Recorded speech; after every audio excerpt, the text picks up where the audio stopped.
केवलम ज्ञान मूर्ति द्वंद्वातीतम गगन सदर्शनम तत्वमसि आदि लक्षणम एकम नित्यम विमलम चलम सर्वे साक्षीभूतम भावातीतम त्रिगुण रहितम सद्गुरु तम नमामि। बोलो सदगुरु भगवान की जय। गुरु ब्रह्मा गुरु विष्णु गुरु देवो महेश्वर गुरु साक्षात परब्रह्म तस्मै श्री गुरुवे नमः। तमेव माता च पिता तमेव तमेव बन्धु च सखा तमेव विद्या द्रविड़म तमेव तमेव सर्वं मम देव। बोल सतगुरु भगवान की जय। अब हम जो वो मांडुको उपनिषद मुंडुक उपनिषद का प्रथम मुंडुक और प्रथम खंड का 8वां श्लोक पढ़ रहे हैं। ठीक है। अच्छा, इससे पहले पढ़ूं तो मुझे याद आया कि भाई आप सबको कहना तो नहीं चाहिए, लेकिन अब कहता हूं।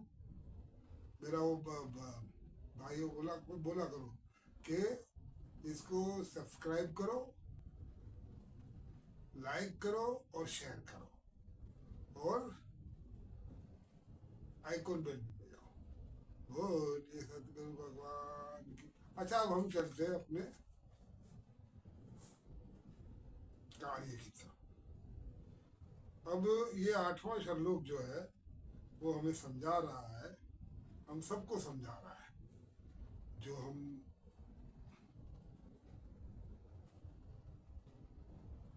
हमारी बुद्धियों में जो सूक्ष्म अहंकार छुपा हुआ है, हमारी बुद्धियों में जो सूक्ष्म से सूक्ष्म तक हमें नजर नहीं आता है, उसके बारे में ये समझा रहा है हमें कि भाई आप देखो, समझो।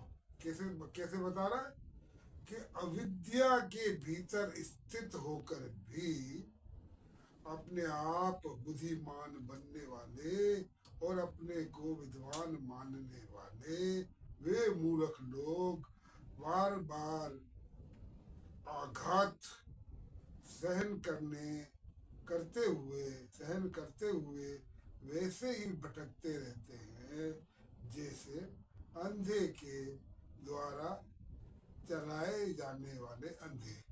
अब ये यहाँ पे मुंडुक उपनिषद जो है उसका 8वां श्लोक है, वो हमें यही कह रहा है कि आप जो है समझे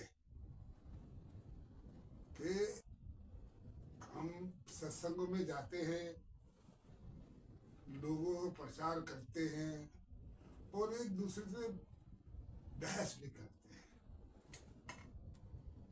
और लड़ते भी हैं। तो वो क्या है? वो अविद्या में पड़े हुए हैं। क्या है? अविद्या के भीतर स्थित होकर भी, अविद्या के भीतर स्थित है वो जो ऐसा काम करते हैं, अविद्या के भीतर स्थित है और अपने आप को बुद्धिमान भी समझते हैं। बुद्धिमान समझदार समझते हैं। बुद्धिमान का मतलब तो ये है कि अपने आप को समझदार भी समझते हैं, जबकि वो अविद्या के भीतर स्थित है। लेकिन वो बेचारे क्या करें, उनके अंदर वो सूक्ष्म अहंकार छुपा हुआ जो कि उस दरवाजे के बाहर उनको निकलने नहीं दे रहा। वो अपने आप को जो है बुद्धिमान भी समझ रहे हैं और होशियार भी समझ रहे हैं। अब उनको कोई कैसे समझा सकता है? जो अपने आप में होशियार हो, अपने आप में बुद्धिमान हो, उसको कैसे समझा सकते हैं? अपने आप को विद्वान मानने वाले, विद्वान का अर्थ लोगों को 2-4 ग्रंथ पढ़ लिए या ज्यादा भी पढ़ लिए तो ग्रंथ पढ़ने तो कोई विद्वान नहीं हो जाता, भजन गाने तो कोई विद्वान नहीं हो जाता, प्रचार करने तो कोई, सूक्ष्म बातें समझनी पड़ती है बाप, सूक्ष्म बातें समझनी पड़ती है। विद्वान मानने वाले ये मूर्ख लोग किनको कह रहा है? किनको कह रहा है ये उन लोगों को कह रहा है जो सत्संगों में जाते हैं और अपने आप को बड़ा बतलाने की कोशिश करते हैं। अहंकार में डूबे हुए लोग होते हैं, अपने आप को जो है वो अविद्या में है, उनको ये पता नहीं है हम अविद्या में। हम जो ये बढ़ चढ़ के बात करके अहंकारी बात करते हैं, तो उसके अंदर जो है अपने आप को अपना अहंकार बचा नहीं पाते हैं, अपने अहंकार को उजागर कर देते हैं। वो मूर्ख लोग हैं बार बार, और वो लोग जो है बार बार आघात सहन करते हुए सहन करते ना, बातें करते फिर लड़ते फिर झगड़ते फिर सहन करते और फिर सहन करते हुए वैसे ही भटकते रहते हैं। मैं बड़ा भटकते रहते हैं, जैसे अंधे के द्वारा चलाए जाने वाले अंधे। जैसे अंधे अंधा आदमी हो और वो दूसरों अंधों को बोले चलो चलो मैं तुम लोग को रास्ता दिखाऊंगा, खुद देख नहीं सकता है तो दूसरों को कैसे रास्ता दिखाएगा? आप डूबा हुआ है वो दूसरों को कैसे तारेगा? खूब खड्डे में गिर गिर गिर के आ और दूसरों को बोलते मैं तुमको खड्डे से मार लगा दूंगा। तो समझ के भाई, समझ के बोलो सदगुरु भगवान की